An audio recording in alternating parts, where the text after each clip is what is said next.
Ika-83 nga araw sa kagitingan gisaulog sa Dakbayan.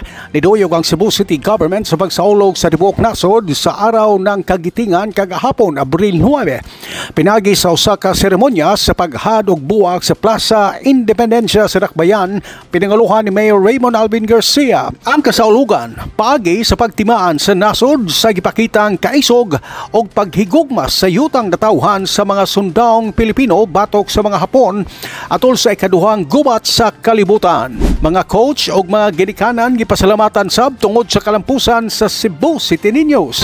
Dili lang ang mga atleta sa Cebu City Niños lakip na sa gipasalamatan sa kagamhanan sa Dakbayan sa Subo, ang ilang mga coaches o mga ginikanan pinagi sa pagdapit kanila sa Thanksgiving dinner nga gidalit sa siyudad Bagulang.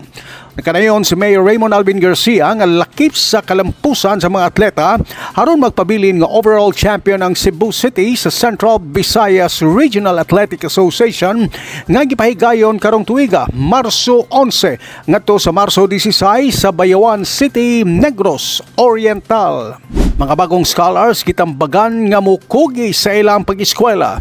Dulaan sa 3,000 ka mga tinunaan sa pampublikong mga tungaan sa Dakbayan ang midawat bago lang silang Certificate of Undertaking. Nakamatuoran nga sila kabahin na sa Cebu City Scholarship Program.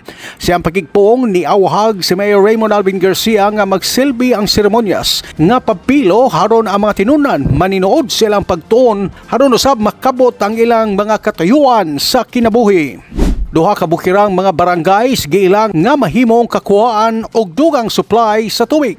Gipaybaw sa Cebu City Disaster Risk Reduction Management Office, bago lang adunay duha ka lugar sa bukirang bahin sa Dakbayan nga mahimong kakuhaan og dugang tinubdan sa tubig. Giadto sa Cebu City Disaster Risk Reduction Management Office ang Manyapyap Falls sa Barangay Paril ug ang Bonbon River sa Barangay Bonbon ug maayo ang nahimong resulta sa pagsusi. Gawas pa kini sa ikasupply unya sa Filipinas Water Resource Incorporated alang sa Habagatang Distrito o sa GE Hydro alang sa Northing Distrito sa Dakbayan.